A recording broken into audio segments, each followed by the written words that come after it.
Hello everyone, today we read and comment the second paragraph of the first chapter, the first book of von Clausewitz's Vom Krige. So now I will read first, it's a bit long, but nevertheless I will still read it in German because I think it's important and we can't do it with all the paragraphs now, then in English, and then we will comment it. So the title is Definition. So this is the definition of war.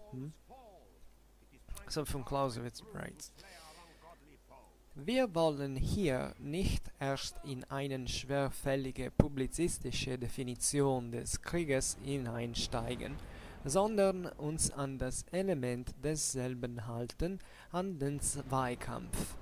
Der Krieg ist nichts als ein erweiterter Zweikampf.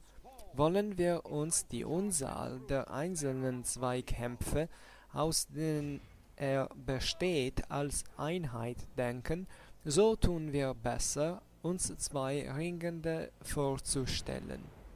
Jeder sucht den anderen durch physische Gewalt zur Erfüllung seines Willens zu zwingen.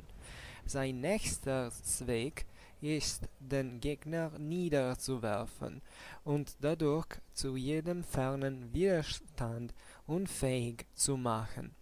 Der Krieg ist also ein Akt der Gewalt, um den Gegner zur Erfüllung unseres Willens zu zwingen. Die Gewalt rüstet sich mit Erfindungen der Künste und Wissenschaften aus, um der Gewalt zu begegnen. Unmerkliche, kaum nennenswerte Beschränkungen, die sie sich selbst setzt, unter dem Namen völkerrechtlicher Sitte, begleiten sie, ohne hier Kraft wesentlich zu schwenken.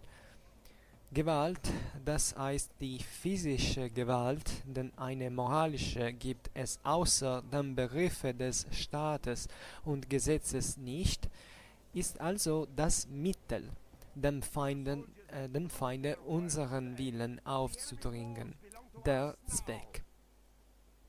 Um diesen Zweck sicher zu erreichen, müssen wir den Feind wehrlos machen, und dies ist Begriff nach das eigentliche Ziel der kriegerischen Handlung. Es vertritt den Zweck und verdrängt ihn gewissermaßen als etwas nicht zum Kriege selbst Gehöriges. So this is really one of the most important paragraphs. Not surprisingly, he's stating the definition of war fundamentally. So let's read it in English instead. So, definition. We shall not enter into any of the abstruse definitions of war used by publicists. We shall keep to the element of the thing itself, to a duel. War is nothing but a duel on an extensive scale. If we would conceive as a unit the countless number of duels which make up a war, we shall do so best by supposing to ourselves two wrestlers. Each strives by physical force to compel the other to submit to his will. Each endeavors to throw his adversary and thus render him incapable of further resistance. War, therefore, is an act of violence intended to compel our opponent to fulfill our will. Violence arms itself with the inventions of art and science in order to contend against violence. Self-imposed restrictions, almost imperceptible and hardly worth mentioning, termed usages of international law, accompany it without essentially impairing its power.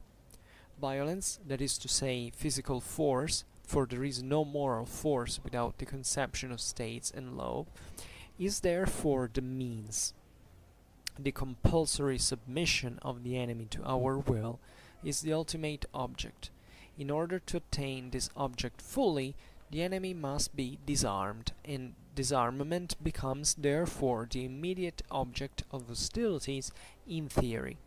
It takes the place of the final object and puts it aside as something we can eliminate from our calculations. So this is amazing. It would require a much more prepared person than me to comment on it, but nevertheless we can try, and this is really very important. First of all, many of you would think that the definition of war that is in Clausewitz in theory is in fact the most famous and quoted one about the the war as a continuation of politics by other means. Here von Clausewitz gives us something different. Von Clausewitz, as we have stated also in the other videos that we have done on the Vom Krige, is fundamentally using several definitions of different elements of its theory to make us understand time after time the point he's trying to make. The one here is in fact more theoretical. This is the definition of war proper, as he introduces the paragraph through the title. So here the conciseness is very important, because he starts by stating that we will not get in fact into these abstruse definitions of war that are used by publicists. Here it's a bit the polemical von Clausewitz towards those theorists who he calls them publicists actually, who tend to make these extremely complicated definitions of war. Things are very simple. If you know something well, you should be able to say it in a very effective way with very few words, which I don't in my videos, even because they last hours. But this is kind of another thing. Here the definition is very important, and in fact it directly follows. He states, we shall keep to the element of the thing itself, to a duel. Yes, this is what for von Clausewitz war is. War is nothing but a duel on an extensive scale. What is important here is saying we shall keep to the element of the thing itself. So here the elementary nature of war is the duel. It's the idea of two fighters fundamentally trying to to overthrow one the other. Now we will see that. So this is particularly important, and it's very this idea of the duel is not just theoretical. It's not just as if it was a duel. It is really a duel. This is really the point, and perhaps a great exercise you can make to understand better Clausewitzian theory is to test it with your own personal experience, because we have all been in a kind of fight, in a kind of duel sometimes. So this doesn't have to be really a physical fight. It can be really a clash between two people, and you know that fundamentally the enmity that animates such encounter, would say, is indeed something you can really rely to. Also in conceiving what war really is, because there is this kind of optic effect for which, when we study war from, I don't know, we look at war in television, on the internet, and history books and all this stuff, we tend to picture it as if it was something, abstractly, in fact abstruse, as von Clausewitz is criticizing for what concerns how war is usually defined. And I would say that this is very actual, because indeed one of the reasons why I started to talk about von Clausewitz on the internet is generally the disorientation that many people have concerning war in itself. War is something that still, sadly defines our political life in the world in many ways. That is still out there, and it's ineliminable from our history. And it will not be, because we will see how from Clausewitz, and rightfully, as much as every kind of biological studies tell us, conflict is ineliminable from beings fundamentally. The way nature also evolves is indeed based on this kind of competition.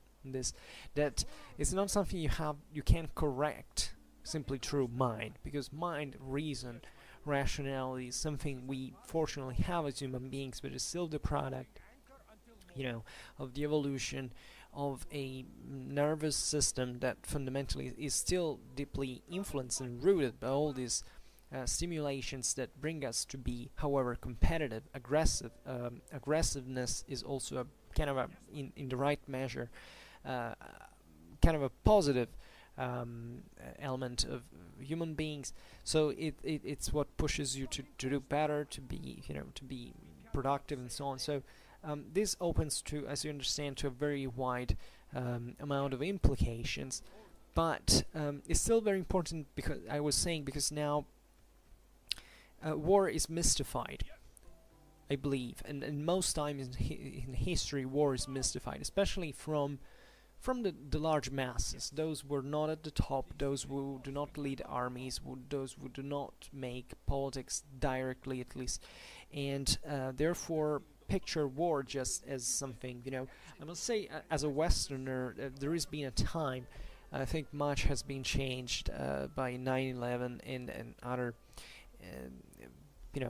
events that of the last 20 years that really brought us a bit closer to the idea of war. I believe especially the last generations, those born after the year 2000, 2001, in fact, have once again, I can say that it's not that they experience war more than much, because fortunately, in spite of all the wars that are being fought, we still live in a relatively in a very peaceful world in relative terms. Just look at history. I mean, in terms especially of losses of kills, there's hardly been a more peaceful time than this one in history. But it's as if these people look at history, at war, as especially in our country, something distant, something far away.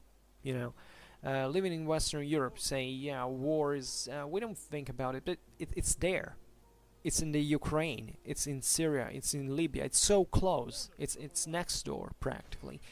And it's as if we had, especially in the last generations, isolated, those born after World War II, isolated from war in many ways. I mean, even the Americans who've been involved in wars abroad and so on, they still feel much, I believe, the distance perspectively, compared, here we are home, back in the West, and out there it's really the mess, but here it's safe. Well, as I was saying, this has changed much with 9/11 indeed, but still in our mindset, I think war is still something very relatively, I mean, for most of us at least, from the average person, it's something very foggy, something very kind of dramatic, even theatrical in some ways, that people tend to pontificate on what is saying, especially approaching it from a moralistic terms, or very highly political ones, but without actually grasping much of what it really is. Here from Clausewitz,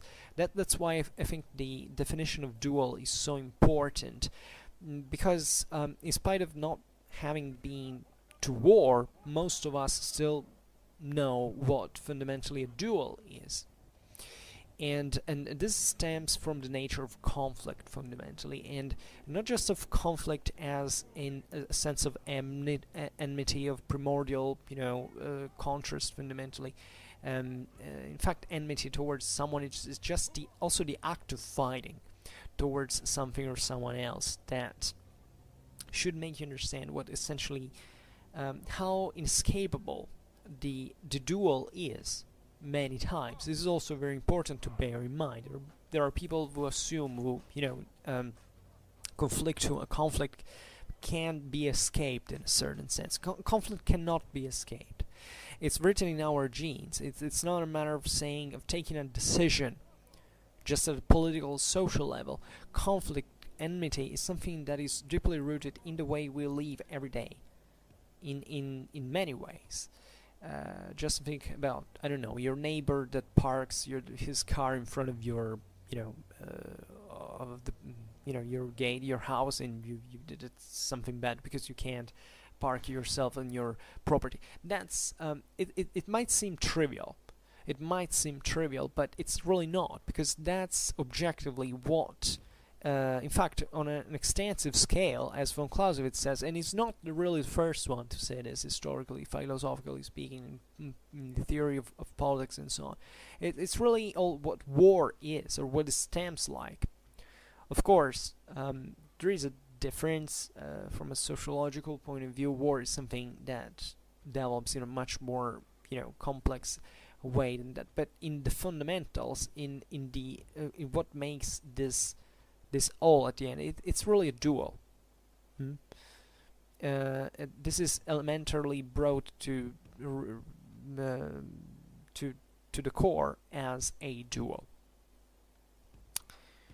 So here he goes on, in fact, as war is nothing but a duel on extensive scales, and then he says something in a scale and says something else, that is, if we would conceive as a unit the countless number of duels which make up a war, we shall do so best by supposing to ourselves two wrestlers.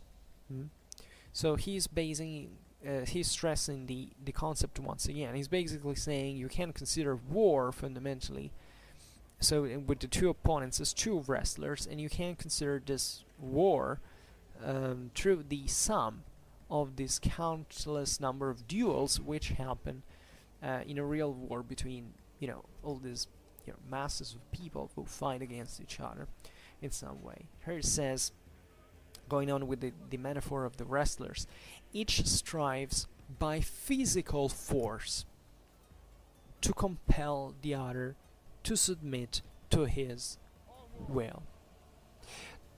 This is very important because it's still in the realm of definition here. It says each strives by physical force. This now we'll see how, especially in the ahead, how he defines violence, the use of force, but this is very important. He says physical force. Physical force here can be meant in different ways. It's not just a psychological force. I mean, now it's complicated. We should get into things also that are kind of complex to explain, like how the psychological force is fundamentally also related to the physical one, and is much more related than we can imagine. In fact, the physical force is fundamentally stronger.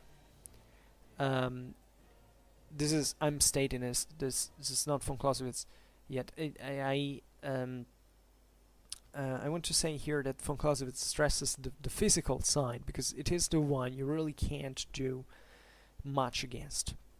You can be psychologically adverse to someone and therefore potentially representing a threat, but now we will see that if you don't have the physical means to compel the other to submit to your own will, there is really not much you can do.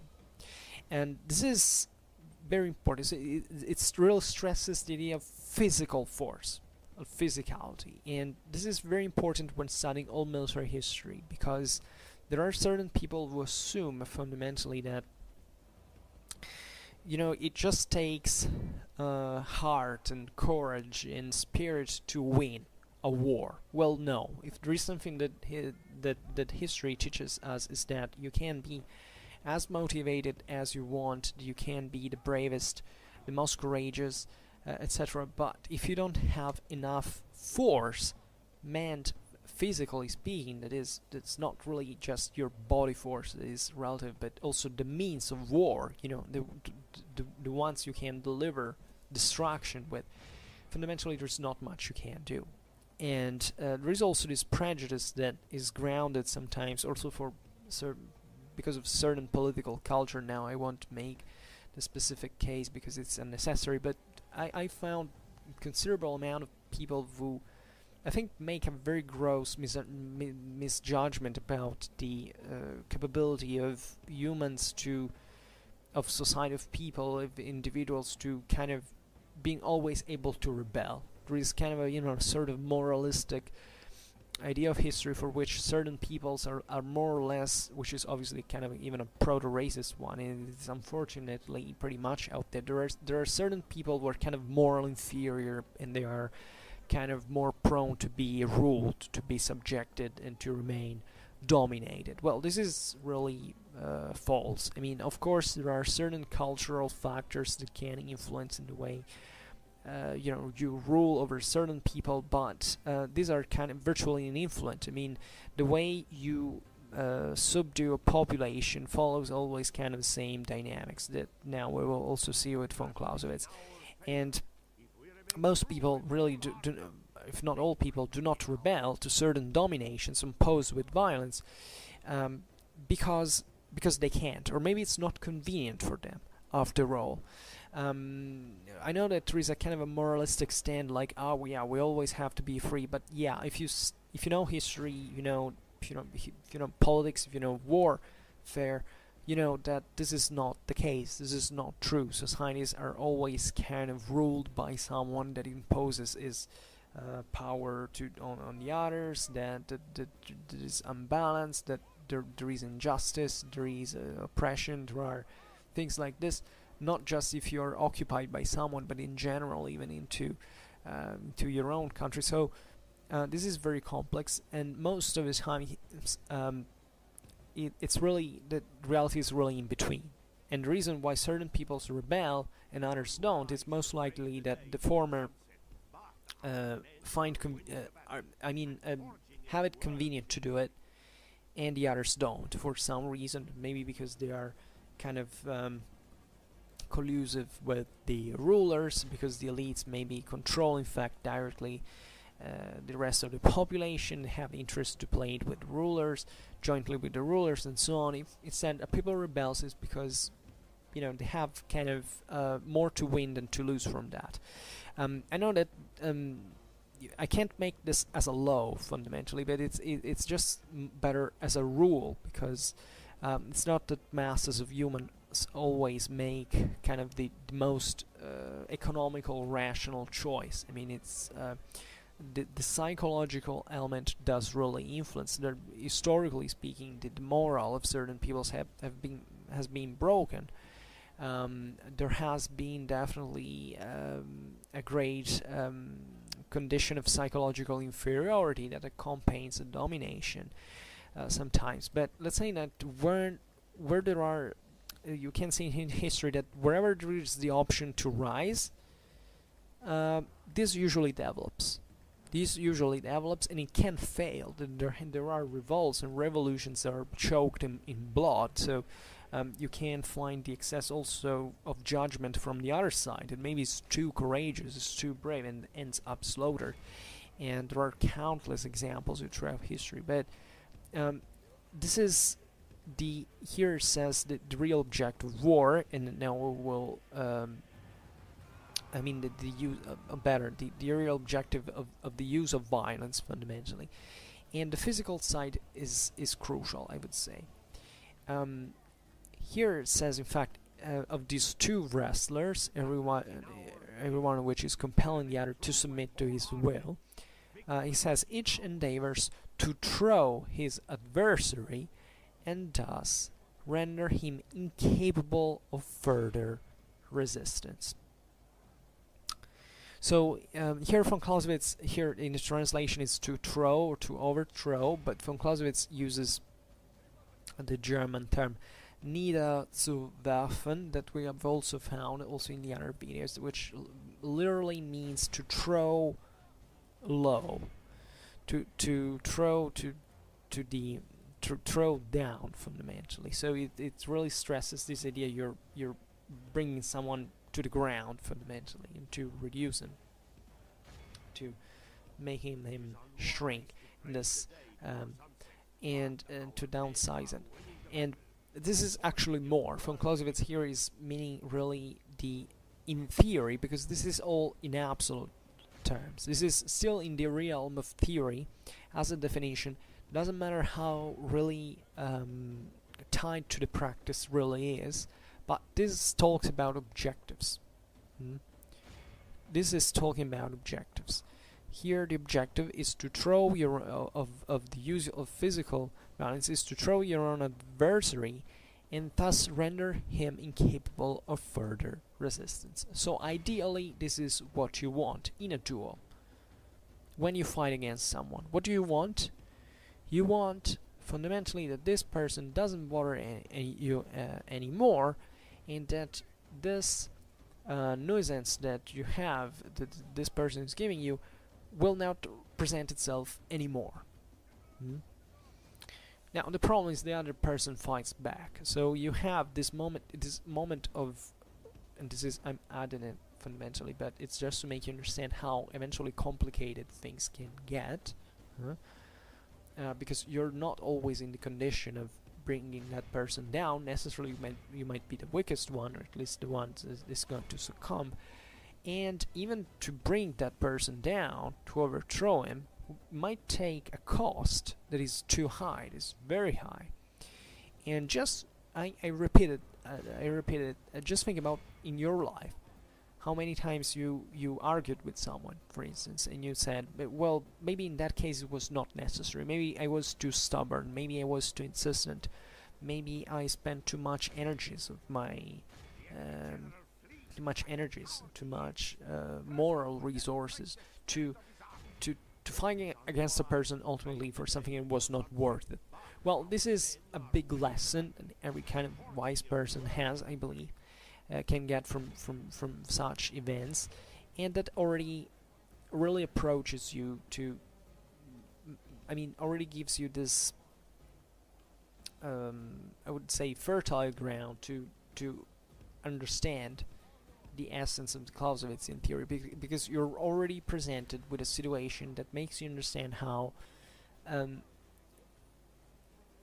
costly conflict can really be, and how you have to think it twice sometimes, and how your mind already gets into this state of saying, okay, I have to count, I have to calm down, I have to think it wisely, I have to be rational, I have to evaluate the pros and cons fundamentally. So this is also what I was telling about before, about the rationality of certain, also in military history, of certain decisions. It's full of people that feel the need to judge negatively or positively, that the general sucked because it made the wrong decision, and I wish I knew what that person would do in the in the shows of that commander, for instance, and whether this person would be able to understand the psychological pressure, the responsibility. If this person, there is always a moment during the fight in which you're saying fundamentally, was it worth it? Am I doing the right thing? Just think about it. Even in other, not necessarily a conflict, but in kind of a dangerous situations. How many times you do something dangerous that you say, yeah, I know it's stupid, but you get into it and you say, oh my, why did I have really to do this? Because now I'm freaking out. I think it's dangerous. I think it might have been a poor choice, and it might have been wrong. Well, this is what happens with war all the times, because normally wars, by the way, are fought in a condition in which really both of the sides have reasons, more or less motivated reasons, to think they can win in a way or another. So this already acquaints you with the reality of conflict, and offers you a pretty good pattern to interpret also politics and warfare, military history in general. But von Clausewitz really discusses all these things much better than I could ever possibly dream of, so we will see it when it's time. For now, this is very important. Ideally, you use physical force to compel the other to submit to your own will. So you want simply to overthrow your adversary and to render him incapable of further resistance. This is the real definition. What you want, fundamentally. Not what you get, but what you want and what you're aiming at. And this is also interesting because it's innate. I don't know if you have to think about it twice, if anything, because you're listening it from some unknown guy from the YouTube that you'd say, oh, is this person right or wrong? But here, I recall you, it's von Clausewitz talking. I'm just a pretty unworthy deliverer, but he's stating things as they are, and our brains are set fundamentally to enter this mindset during conflict, that even if you don't rationalize it, that's what you want in the end, and what you act like in a fight, to render your adversary incapable of further resistance, and in a way or another, can be directly, physically, or also indirectly by putting pressure on this person. This is important because even psychological pressure brings fundamentally to physical discomfort of some sort, and it's not merely, you know, here the physicality is not really it's really meant as this sheer deliverer of potential damage, of destruction, but it's still, even the deterrence can work as that. So that's the reason why also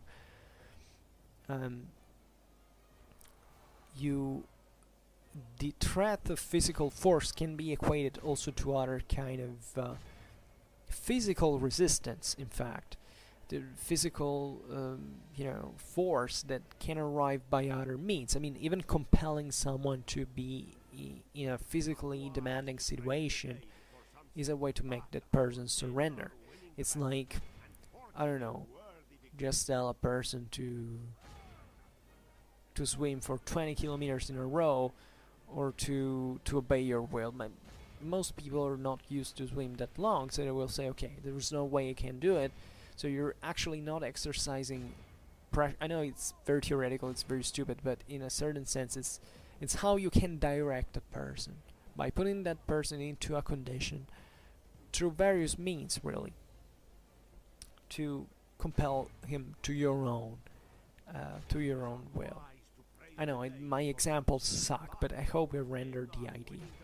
So here von Clausewitz helps us with a much more beautiful and poignant statement that clarifies everything. It says, war, therefore, is an act of violence intended to compel our opponent to fulfill our will. This is the real definition. We've seen war is a duel and so on. There are other definitions of war, but this is really the definition the paragraph is bringing you to. War is an act of violence intended to compel our opponent to fulfill our will. So here is very interesting, because war is by itself an act of violence. I mean, war is essentially violence. This is the really important part of it. Always bearing in mind, as we already know, that war is used, it's something that is at least unleashed by a certain person, a certain, you know, actor, we can say, which is politics usually. So, you know, that war is an instrument of politics fundamentally. But the fact that war is an act of violence is very important, because it doesn't quite stresses, you know, we've seen that war is a duel, for instance, but it's also an act of violence. So here the two things are strictly interconnected, and the point though is that you're not sure you can win. So by war you're essentially challenging someone through violence that is a violence which is intended to compel your opponent to fulfill your will. You might not succeed, because the opponent is going to answer in some way, and just remember that violence in this sense is, you know, there are certain we're talking about war specifically, because even by political pressure you can compel one opponent to fulfill your will. War basically is doing it through violence. So the use of violence is fundamentally always potentially there in every kind of human relation, fundamentally. So even in politics, there is this deterrent factor for which, you know, if you don't obey my rules, I'm going to smash you fundamentally. So violence, as we will see, is not really a negative, you know, option. Violence can also be very positive. Just think about insurgency against tyranny and oppression. Just think about the resistance, things like that. Violence is a mere option of politics. It's a mere instrument of politics, and is essentially violence. Is essentially violent because that's what the nature of war really is. There is no war without violence, and it can't be otherwise. With the aim, we repeat it once again, to compel your opponent to fulfill your will. So you want really to obliterate the resistance of this opponent. You want this essentially to convince this opponent to fulfill your will. It's not simply saying, you know, I'm destroying this person, I'm killing this person. It doesn't say like that. All it takes is to compel your opponent to fulfill your will. So it's primarily kind of a psychological point. I mean, it's a decisional outcome fundamentally. You have to convince someone not to resist. This is interesting because when you take a duel here is metaphorically meant in the sense that it's not the duel as we imagine it, you know, well, I don't know, with sabers and or pistols or stuff like that. It's a duel meant even as a form of conflict in general. Or better, here war is really meant physically speaking.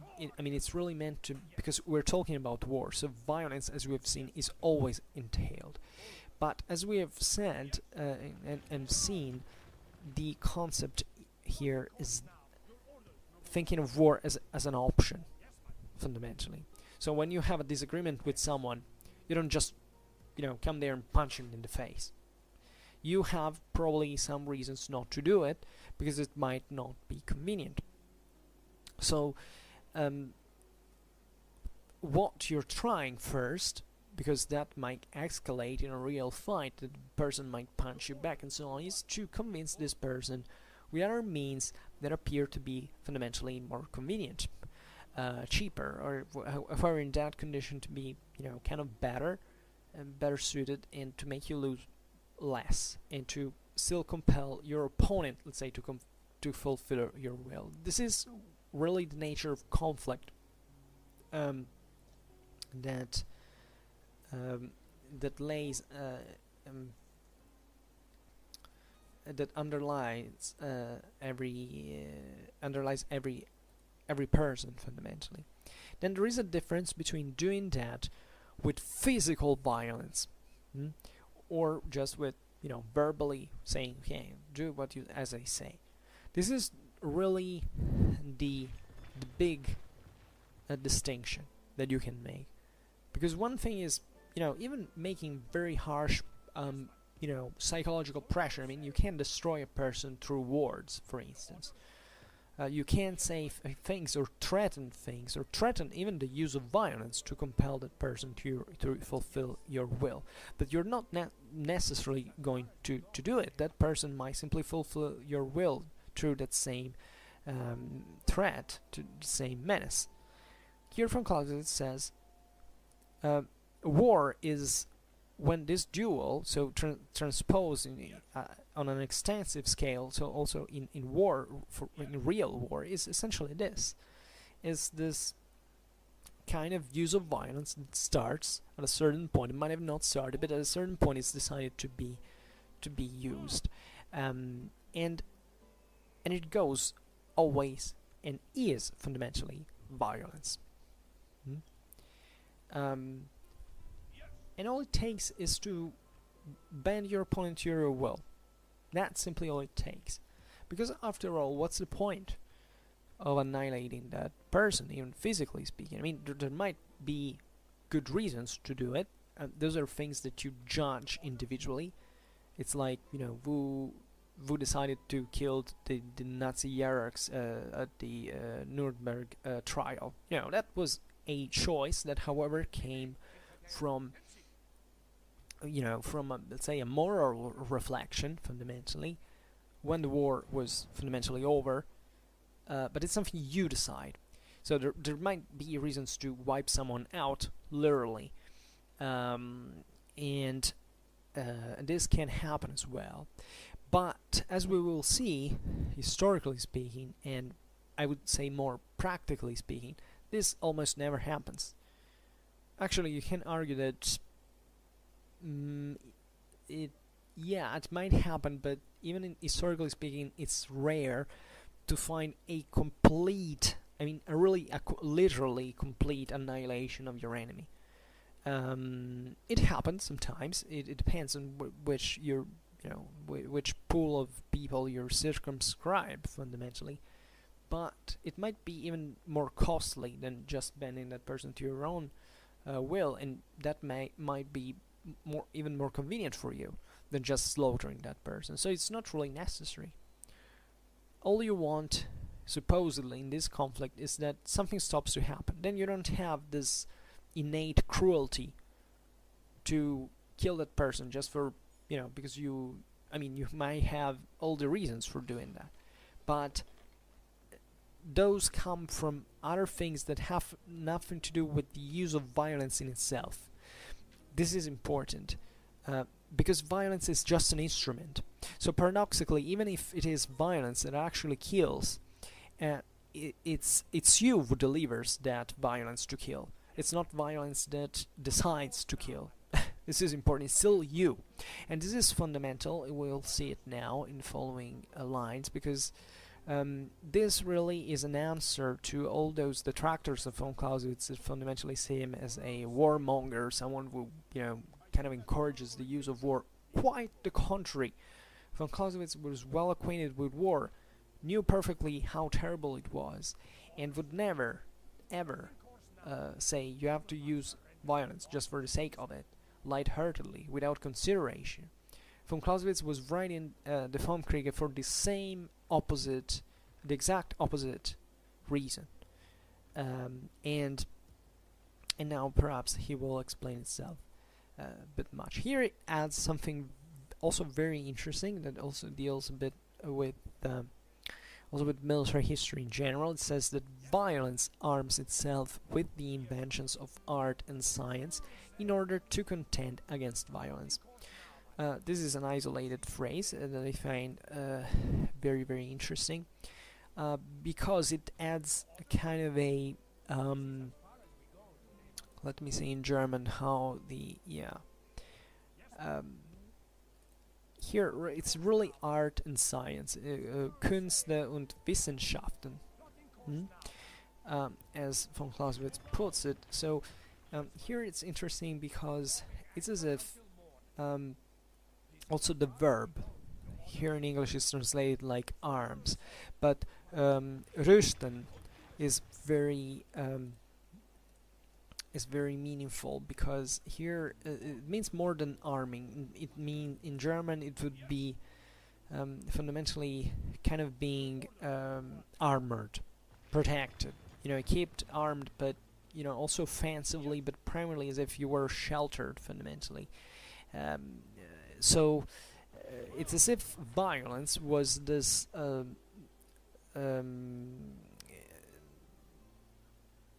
element that needs also art and science in order to contend against violence. So here von Clausewitz gives us the sheer oppositional use of violence, one against the other. So it's really a fight, it's really a duel. This is why he called it this way, because here we find violence contending against other violence.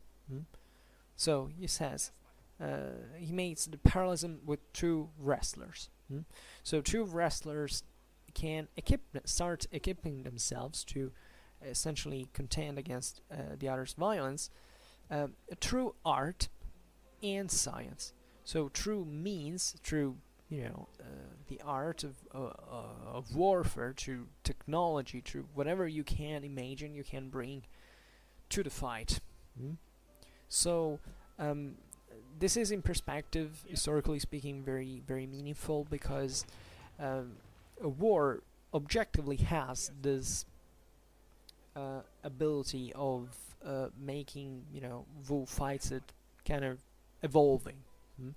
Many civilizations throughout history not only were kind of destroyed by war naturally, but they were also enriched in terms of civilization. By the way, war in this sense is a very powerful hybridator of cultures as well. There are great civilizations who have matured and grown from war. Just think about, for the Romans, the importance that the Second Punic War had. The Second Punic War opened Rome to a completely new dimension, also in its political and military goals and practice and so on, and that came through an art struggle. So here art and science are very very civilly meant, in the really I would say better in the Latin meaning of the word. Here it's beautiful also in German, Kunst und Wissenschaft. But also Ars and Scientia are very meaningful, because it really give you this double face of civilization that stands, one in the practice, in the ability of even the craft of carrying out certain mechanical practice in order to deliver violence, and science, which means literally knowledge. Science, etymologically speaking, means knowledge. So this is both. It's essentially having the knowledge and the know-how, and this naturally leads further. And there are so many things that were invented during war that revolution also life for the better. Think about penicillin, just for instance, during World War I, and that's something that war triggered development and progress in some ways, aside from just only slaughtering and destructing fundamentally. So we should also be immediately acquainted to this kind of optional, I wouldn't say optional, but because that pertains merely to the political side, but I would say this double face of war, which is not necessarily either something bad or something good. It's something that happens. You have to understand it in order to figure out whether it's the right choice, whether to use it or not. And this is what von Clausewitz will warn us really about now. He says another very meaningful thing, historically speaking, that is also very practical and realistic. Self-imposed restrictions, almost imperceptible and hardly worth mentioning, termed usages of international law, accompany it without essentially impairing its power. So here it's saying when I say its power, it means the power of violence fundamentally. So it's talking about violence all the time now.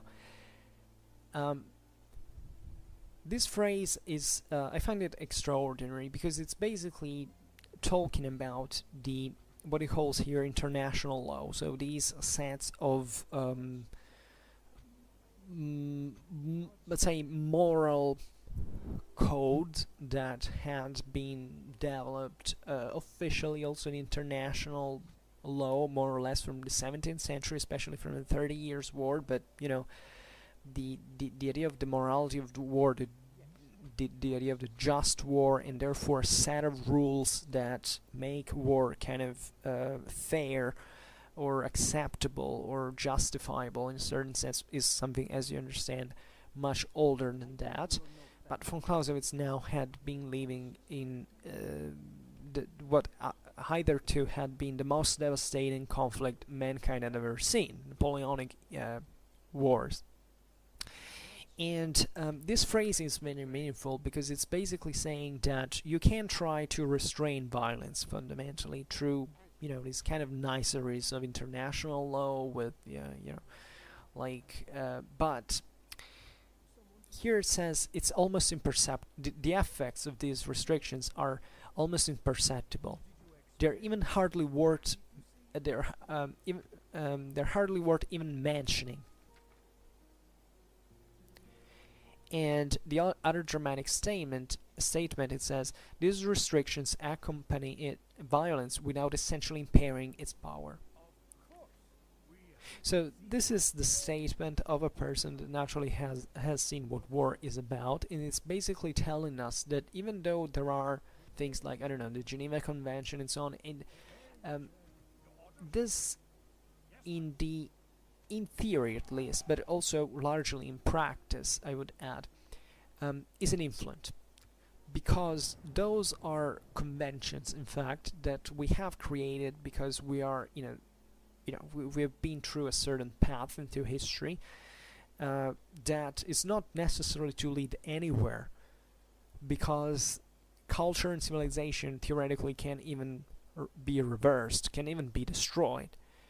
But genetically speaking, at least as humans, we cannot erase the way we unleash violence when we need it, or when we deem it necessary. So von Clausewitz is a very concrete mind, and what is stating here is that you can't hope to restrain violence. And at a certain point, I don't remember whether it was explicitly said, but it even says it's useless. Yeah, it's on the part. I was thinking also another thing, but there is the most famous part when it talks about the humanitarian aims, like saying he bitterly criticized by saying, that there are those people who want war to be kind of softer, because they want to try to make war but sparing human lives. And he says this is a terrible mistake, because if you try to delay war and the unleash of violence while you're committed to do it, fundamentally you're just lengthening the war and you're just causing utter harm. Then instead, once a war is started, should be finished as quickly as possible, and therefore exercising violence at its utmost. Because if it doesn't happen, so there is a longer resistance, a longer attrition, and basically you don't get to the point. So as brutal as war can be, you have to make this, say, to make a banal example, the two atomic bombs on Japan, and those were in 1945 like a tool, in fact, to stop war earlier, to show this utmost use of force for the technology of the time, these two hydrogen bombs, to say, okay, look that we can do this if we want. So Japan surrenders. If the Americans had to proceed on the Japanese mainland, they would have suffered terrible casualties. There would have many more civilians had died. So as cruel, as devastating, as mind-blowing as can be, throwing those bombs was kind of better at the end of the day. Of course, there were also other reasons. They wanted to show the Soviets not to jerk around, so that's why history is complicated. But just to give you an idea what it means. But we're not discussing this. But fundamentally, von Clausewitz is adding even something here less prescriptive and more descriptive. He's simply saying, look, that violence, when it's unleashed, it doesn't look at self-restrictions, because while you are fighting, those self-restrictions basically fall. And I would say that even those conventions of international law that are aimed even at protecting usually innocents like civilians, or however people were in fact defenseless and do not constitute any threat and so on, is one thing, because you're not actually usually fighting against civilians in some way, or also civilians normally do not have means to defend themselves, even if they're hostile potentially.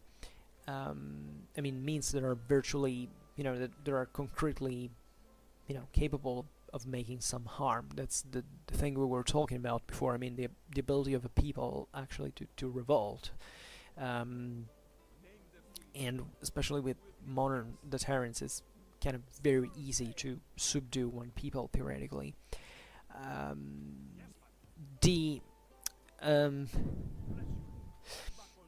So, and this is mind-blowing because it really tells you what violence is. It's a sort of, you can't hope during the fight to self-restrict yourself with a virtual influence on it, because not just because it's a choice. This is important. At this point, it's not a choice. At that point, you're focused on the fight, and if you want to win it, you instinctively fight at its best. So I would say at its worst also, but at its fullest, it's better perhaps to say, because those restrictions in that specific condition are kind of even silly if you really want to win over that person, because that really is what matters at the end of the day. If you really want to compel your opponent to fulfill your will, what's the point of self-restricting yourself? You're losing your deterrence at that point, or even your direct strength.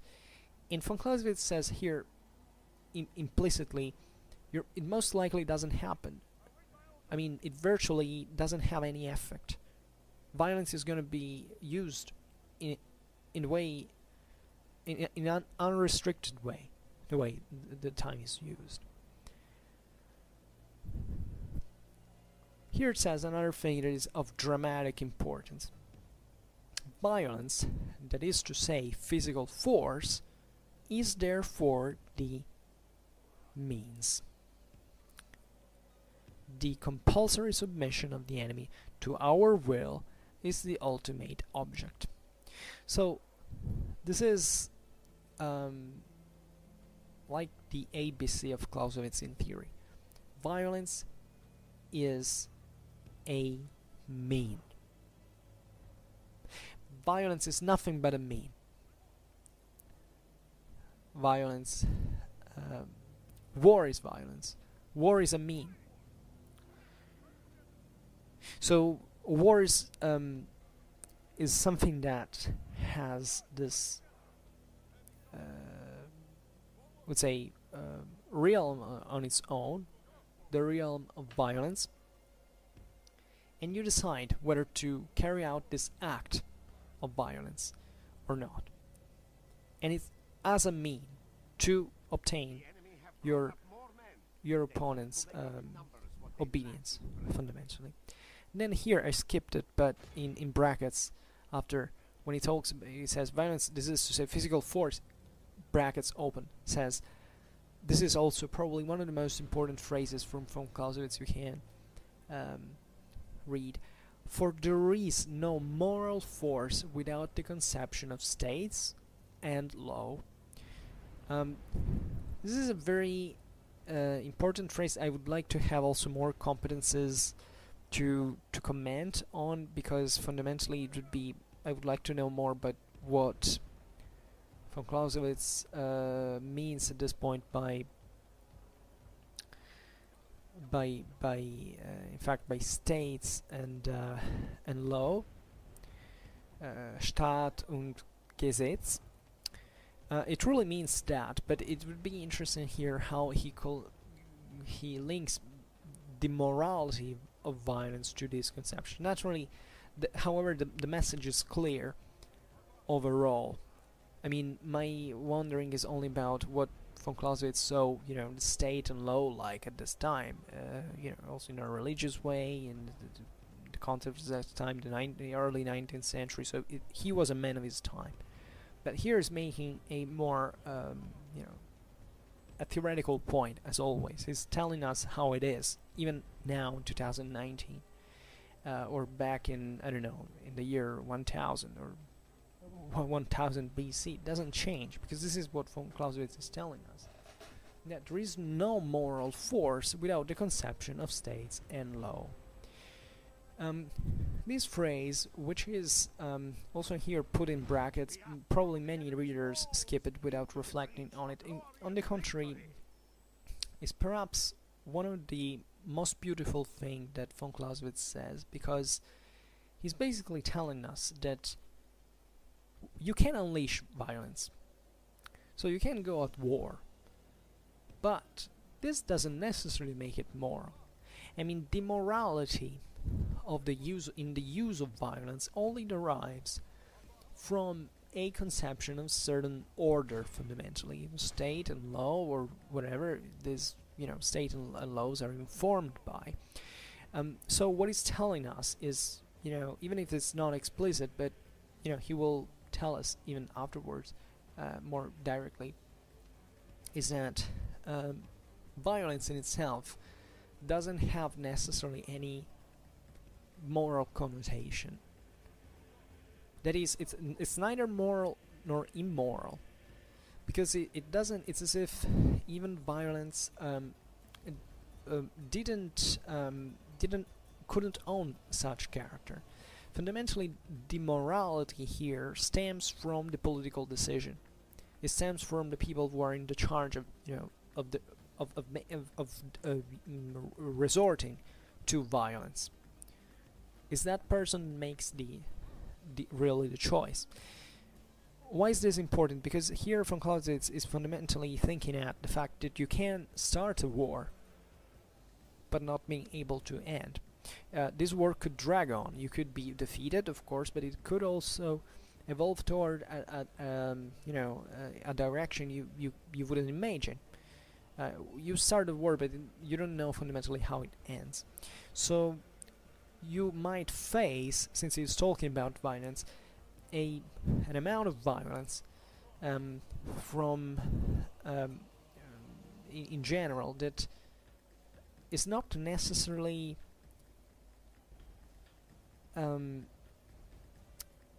foreseen nor morally unleashed. This is what he's telling us. I mean, he has this physical force, this violence you're using, can be used by anyone who has either a moral point or not, or that you might find immoral for some reason. Naturally, cultures are different, have relatively different morality. Now, I won't be discussing on the objectivity / subjectivity of morality. This is another point, but here it says that violence doesn't look at, in fact, international law or of niceties of conventions. Violence is violence, and when it hits hard and without restriction. And even if these restrictions exist, they're kind of virtually infinite, as we've seen. So be careful. This is what von Clausewitz is telling us. Thinking twice before get yourself into a fight, which is perfectly reasonable and wise advice, and I think everybody should follow, because this is essentially what von Clausewitz is telling us. And here it goes. As violence is a mean, as we've seen. Then it says, the compulsory submission of the enemy to our will is the ultimate object. Which we have already seen. And then it says, in order to attain this object fully, the enemy must be disarmed, and disarmament becomes therefore the immediate object of hostilities, in theory. So let's repeat it a little better. The compulsory submission of the enemy is attained, is the ultimate object of war, and in order to be obtained, the enemy must attained fully. The enemy must be disarmed, and disarmament therefore becomes the object of hostilities in theory. This is also very important. What is that you have to do against your enemy? You fundamentally have to disarm him. So in order basically to compel the enemy to your own will, if you disarm this enemy, it's done. Okay? Here, disarming an enemy is, in Clausewitzian theory, is always kind of still at the same time theoretical and practical. You can always think it on these two levels. At a theoretical level, it basically means that you have to render your enemy, you know, fundamentally incapable of reacting, completely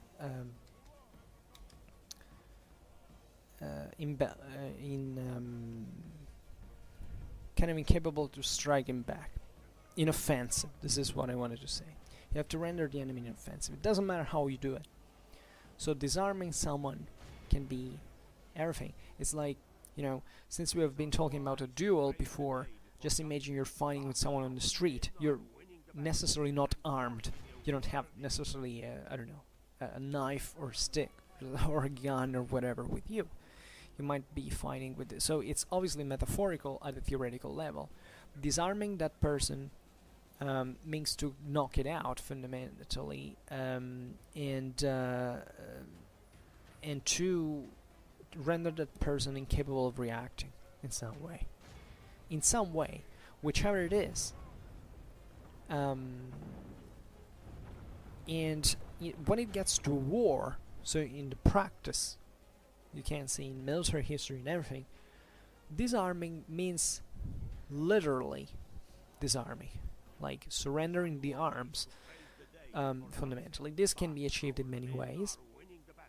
The enemy might not surrender, this is also another point, but it generally does. And this idea, yeah, there's always someone who fights till the very end, but it's normally a minority, a narrow minority.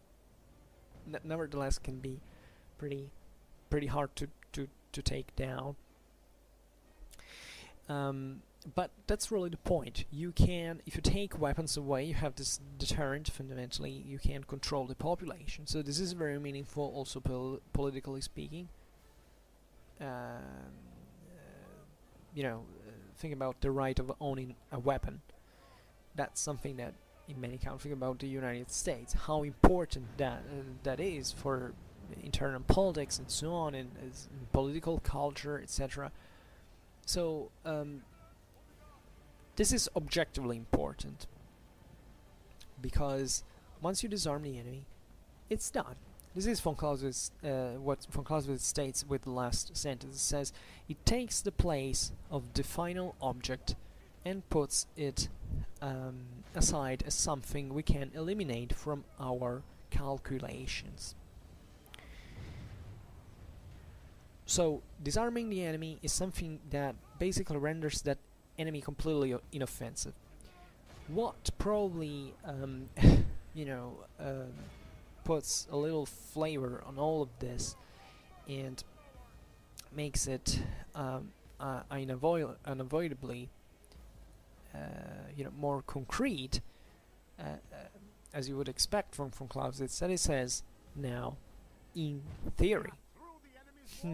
What does that mean? The compulsory submission of the enemy becomes the immediate object of hostilities in theory. What does that mean? It means that you might not be in the condition of disarming your enemy. Just think it, historically speaking, countless examples from old times in history. There is an enemy. You know, it is your enemy. You're maybe neighbors or whatever. You're, however, hostile to each other. But it's very difficult to take it down. Think about Rome with Persia. Think about, I don't know, the NATO with the Warsaw Pact. Think about, you know, it's you're not always in the condition of disarming your enemy. So disarming your enemy is the immediate object of hostilities. It's immediate, all the time. That's what you want. If you had that option in front of you, that's what you would take, because that's what really hostility is for. But it's only in theory, because only in theory you can fully disarm someone, and there are countless of examples also of peoples that naturally were kind of disarmed, or relatively disarmed in fact, so it was difficult even to disarm them, for which it was still resistance, however, among them. So that resistance is what explains von Clausewitz in theory, because in practice it's much more complicated to disarm every single person or to hope of no rebellion. It's not so difficult at all. It's one of those things that you can attain by a good degree. You can occupy certain countries, certain communities, and substantially subduing them.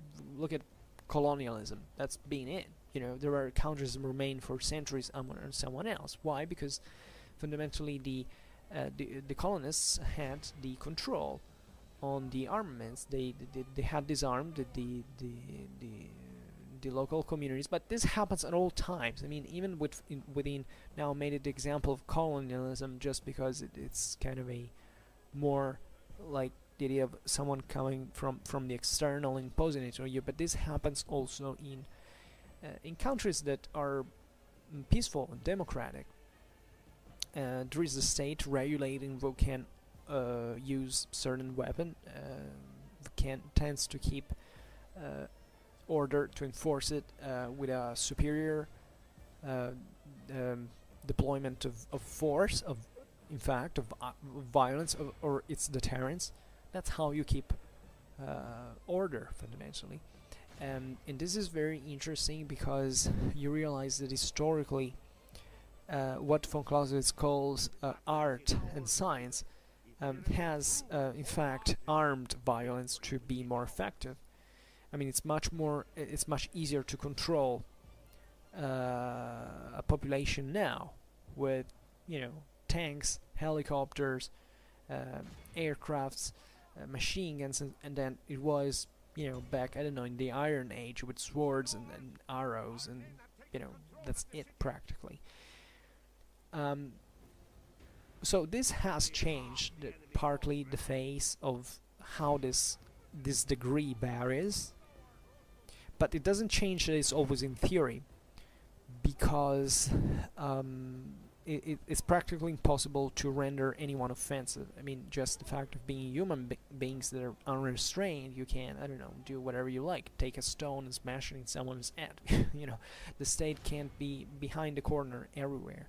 So this is where von Clausewitz always remains actual, because he's describing really how things are by themselves. And you see countlessly through history how even the control over certain population, military control of a certain population, can always quickly be can vanish.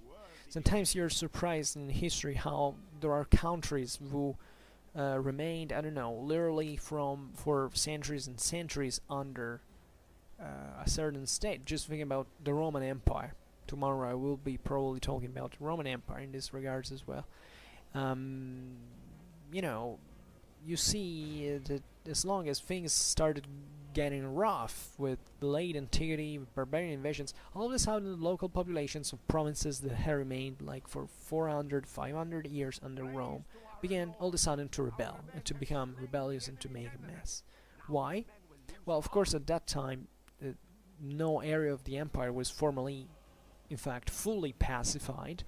There were always kind of local militias, levies, weapons, stuff like that, even though the Romans had disarmed most of them. And that's really how the practice of war really goes. How humans can, when put in the determinate conditions to simply take weapons back once again and to fight against you know, whatever it is they deem as oppressive and so on. So von Clausewitz is making here extremely powerful points. He's telling us what war is and how it works. He's already given us some hint of this, what the means and the objects of war really are, and they're very simple. As we have seen, violence is the means and the object is to disarm the enemy. And so basically compulsory submission equates to being rendered inoffensive, and being disarmed makes you inoffensive. These other considerations I insisted much upon, that is basically violence comes out virtually unrestrained all the time in spite of international law and so on, is also very, very important. War is fought always in the same way, violence is unleashed always in the same way. You can obviously hit hard or not, but this mostly more or less hard, but this really depends mostly on other factors. In the sense, at a political level you can decide whether to strike harder or not, but on the field, a bomb is always a bomb. It doesn't explode with less. Of course there are, you can say, different types of bombs even there, so you can calibrate fundamentally how much violence you want to unleash, but the physical mean to make you explode like a bomb, that's always that. So I don't know, maybe in the future we will have more sophisticated means to figure out to hit and target, having smart bombs and stuff like that. That becomes increasingly more efficient, but the way you deliver violence is still the same. You're physically destroying your enemy. That's it. There are not many other ways. So that's how violence really always happens. And this other thing is that I find incredibly important is that there is no moral force essentially without the conception of certain rules of some sort. And those rules are those would direct the use of the means, not how the means really operate. It's like when Kalashnikov was interviewed some years before his death, now some year, and said, he was asked something like, I'm paraphrasing, but aren't you upset that your weapons have been sold millions wide all over the world, are being killing so many people, put you at unease because it's about you? And he says it's not about the rifle, it's about the person who used the rifle. The rifle can be used by persons who have in fact a moral or immoral intent. It's on them. The rifle, the one that delivers violence, fundamentally isn't just a mean, and you can use it for moral or immoral purposes alike. So this is very important to understand, and especially in Von Clausewitz, knowing his theory, we can say that here the morality that he stresses the detachment from morality and use of violence. That it doesn't make use of violence necessarily morally moral. To remember you that in the mechanism of conflict, violence is always violence, and you can't really change that. It only changes fundamentally how you use it, and that depends on you and about your moral decisions. But just remember that if you're attacking someone, that someone is attacking you back, and while you can be naturally still thoughtfully concerned about the morality of your actions, you might be fought back with a violence that doesn't give a freaking damn about your moral standards. So that's also pretty obvious, and self-evident in many ways. I don't know whether I'm so good at commenting on those things, but it's I would like to make you understand also with my words a little bit. But having read von Clausewitz now, we read a bigger chunk. It's kind of a pretty small paragraph, nevertheless, it's so important. That's the beauty of von Clausewitz. We will find certain paragraphs were extremely long and will not say as many meaningful things as this one, because this is fundamental. This is the definition of war, which we repeat once again. War is an act of violence intended to compel our opponent to fulfill our will. Once again, war is an act of violence intended to compel our opponent to fulfill our will. Violence is the mean, disarming is the object. Right? So yes, so next time we will read the paragraph about the utmost use of force. That is also it's consistently longer actually, but kind of touches many points we have seen today, but explaining them more effectively. And this has to do with the concept of total war, and but whatever, we will look at that point. So okay, I think it's enough for today. I was busy a little bit in the next days, so I haven't made much of history videos. I've tried to counterbalance with other things. Nevertheless, now I'm kind of back. I hope to have the time to prepare something nice. Tomorrow we talk about something about the Romans. Yeah, and for now it's everything. Okay, so I quit it. I just hope that you enjoyed this video. If you did, please share it. Otherwise, leave a like or subscribe to my channel if you're interested in my upcoming contents. And for now, I thank you heartily for listening to me. I wish you a nice time and see you next time. Bye.